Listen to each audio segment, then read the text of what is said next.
Assalamualaikum warahmatullahi wabarakatuh. Perkenalkan, nama saya Devianti, NIM 091 058 102 105, jurusan agroteknologi. Baiklah, saya akan memaparkan materi tentang integrasi nasional sebagai salah satu parameter persatuan dan kesatuan bangsa negara Republik Indonesia.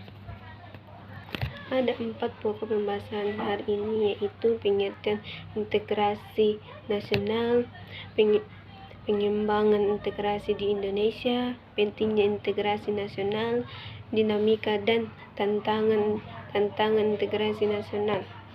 Yang pertama saya bahas yaitu pengertian integrasi nasional. Mana integrasi berasal dari bahasa Inggris integration, yang artinya berarti kesempurnaan atau keseluruhan. Integrasi sosial dimaknai sebagai proses penyelesaian di antara unsur-unsur yang saling berbeda dalam kehidupan masyarakat yang memiliki keserasian fungsi. Dan adapun pengertian integrasi nasional adalah suatu proses penyatuan atau pembaruan berbagai aspek sosial, budaya, tematis, latar belakang ekonomi ke dalam kesatuan wilayah dan pembentukan bangsa yang harus dapat menjamin terwujudnya keselarasaan, kerahasiaan, dan keseimbangan dalam mencapai tujuan bersama sebagai suatu bangsa. Dan istilah integrasi nasional terdiri dari 2 unsur kata, yaitu integrasi dan nasional. Dalam Kamus Bahasa Indonesia edisi ketiga tahun 2002 dikemukakan bahwa istilah integrasi mempunyai pengertian pembaruan atau penyatuan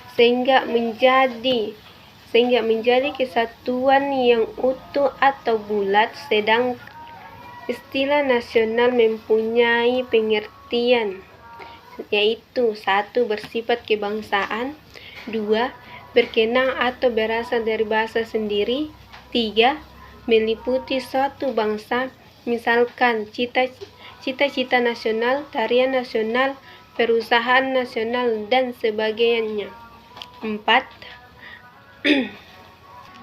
Dan adapun contoh integrasi nasional yaitu seragam sekolah, di mana seragam sekolah itu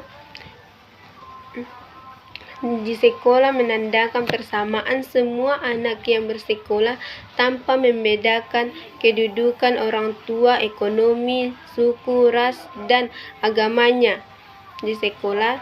Dan ketiga, tindakan. Dan adapun contoh kedua itu toleransi umat beragama.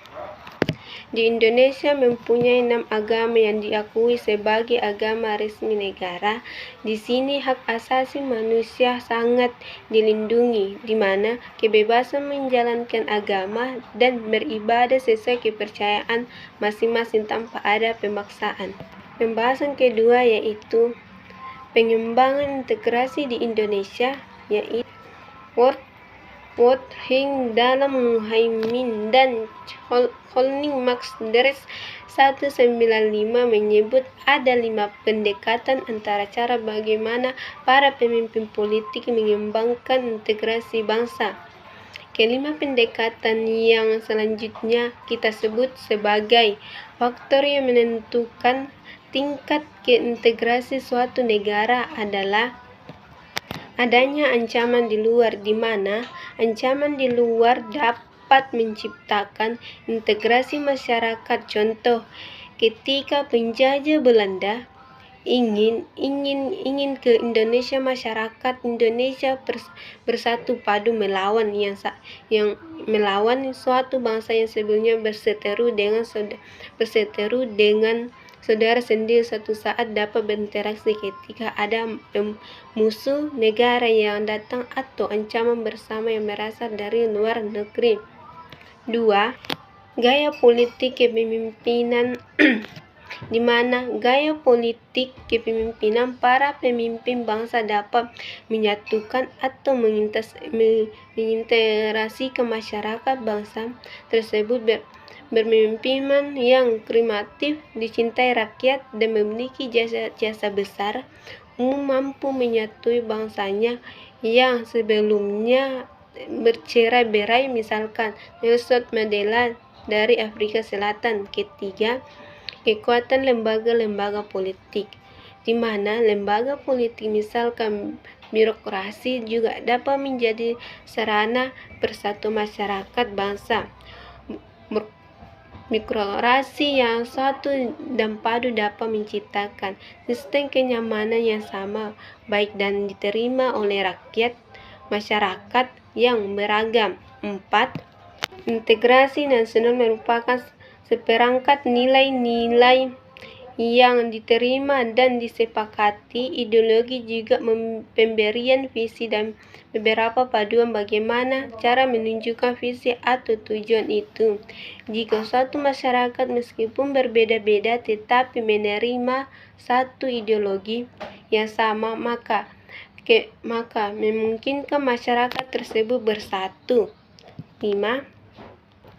Kelima, kesempatan pembangunan ekonomi. Jika pembangunan ekonomi berhasil dan menciptakan keadilan, maka masyarakat berbangsa tersebut bisa menerima sebagai suatu kesatuan. Namun jika ekonomi menghasilkan ketidakadilan, maka muncullah kesenjangan atau ketimbangan, orang-orang yang dirugikan dan miskin, sulit untuk atau merasa satu bangsa. Mereka yang diuntungkan setara yang mendapatkan kekayaan setidaknya secara tidak adil. Maka kasus karena ketidakadilan, maka sebuah masyarakat ini memisahkan diri dari bangsa yang bersangkutan yang adil dan tidak adil. Poin ketiga yaitu pentingnya integrasi nasional. Kenapa sih pentingnya integrasi nasional? Yaitu bila masyarakat yang terintegrasi dengan hak merupakan harapan bagi suatu negara, sebab integrasi masyarakat merupakan kondisi yang diperlukan bagi negara untuk membangun kejayaan nasional demi mencapai tujuan yang diharapkan oleh negara.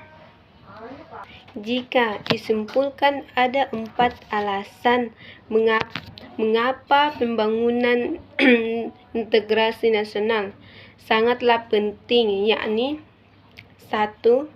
Literasi nasional sangat penting dibangun karena Indonesia masih negara yang berkembang atau masih mencari jati diri. Kedua, integrasi nasional merupakan cara untuk menyatukan berbagai perbedaan yang ada. 3. Diperlakukanlah supaya Indonesia bisa mencapai tujuan yang dicita-citakan. 4. Diperlakukanlah untuk menjaga kesatuan serta kedaulatan negara Indonesia. Poin keempat yaitu dinamika dan tantangan integrasi nasional, di mana dinamika integrasi nasional di Indonesia sejak kita bernegara tahun 1945, upaya pembangunan integrasi secara terus-menerus dilakukan. Contohnya, peristiwa integrasi berdasarkan 5 jenis integrasi sebagai berikut.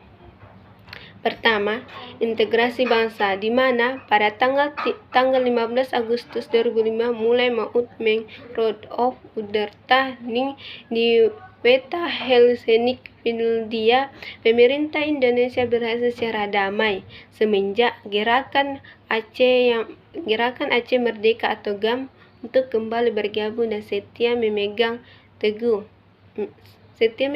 teguh kedaulatan bersama Negara Kesatuan Republik Indonesia atau NKRI. 2. Integrasi wilayah melalui Deklarasi Yogyakarta pada tanggal 13 Desember 1957, pemerintah Indonesia mengumumkan kedaulatan wilayah Indonesia, di mana di perairan Indonesia lebih luas perairan dibandingkan daratan.